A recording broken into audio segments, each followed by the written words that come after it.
Herkese merhabalar, ben Huri. Huri Meteki Mutfak'ta mutfağıma hoş geldiniz. Evde havucunuz varsa mutlaka bu lezzetli tarifi hazırlayın. Gerçekten muhteşem oldu. Evet, tarifime hemen başlıyorum. 1 kilo yıkadığım, kabuklarını soyduğum havuçlarım var. Evet, havuçların hepsini rendeleyelim.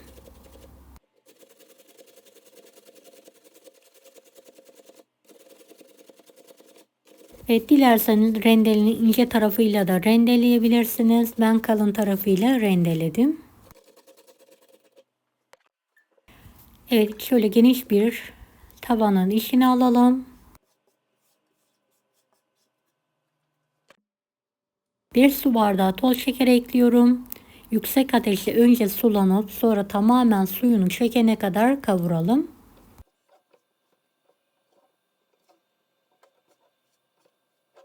Havuçlarının yumuşaması yeterli olacaktır. Fazla kurutmayalım.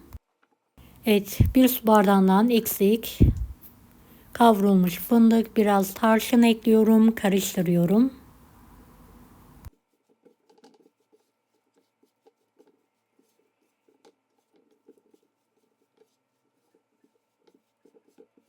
Beni hangi ülkeden veya şehirden izliyorsunuz merak ediyorum. Yoruma yazarsanız sevinirim. Evet, hiç soğutmadan fırın tepsisine fırın kağıdı serdikten sonra üzerine yayıyorum.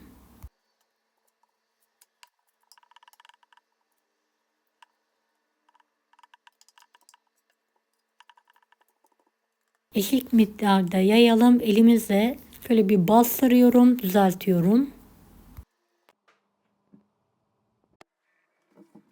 Kekimiz için 3 adet tam yumurta.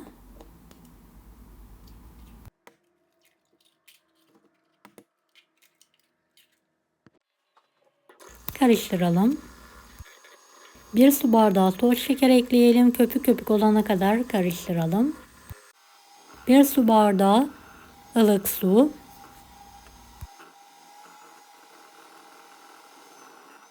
1,5 su bardağı un. 1 paket vanilya, 1 paket kabartma tozu ekliyorum.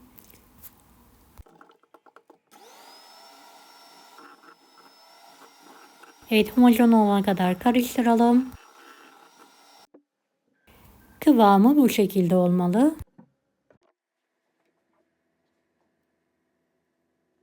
Evet, kek harcımı havucun üzerine eşit miktarda dökerek yayıyorum.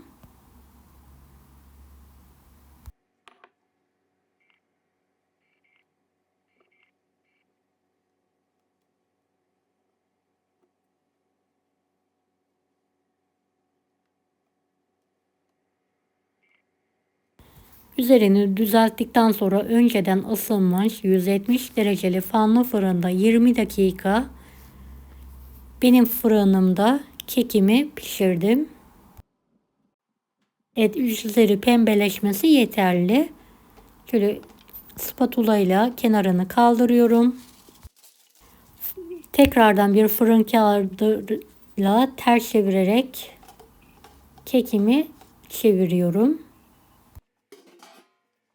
Üzerindeki kağıdı alalım.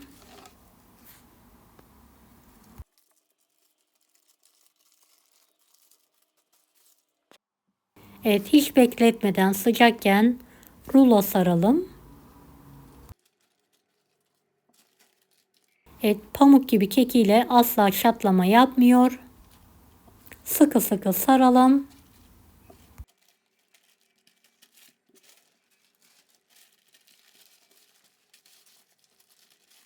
Evet, şöyle bir tabağa alıyorum. Soğuması için kenarda dinlendiriyorum. Evet, isterseniz üzerindeki kabuğu elinizle toplayarak tamamen düz bir hale getirebilirsiniz. Soğukken üzerine bolca pudra şekeri serpiyorum.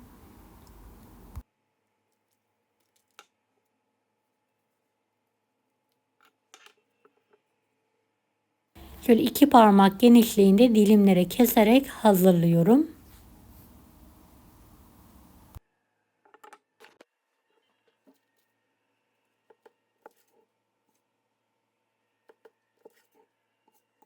Pamuk gibi pandispanyasıyla gerçekten muhteşem oldu. Havucun lezzeti de muhteşem.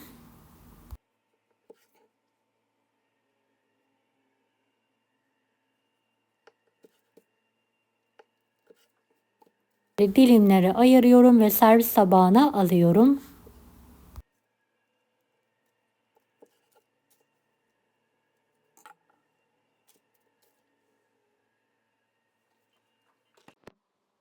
Evet, havuçlu kekim yemeğe hazır. Deneyecek olan herkese şimdiden kolaylıklar dilerim. Allah'a emanet olun. Hoşça kalın.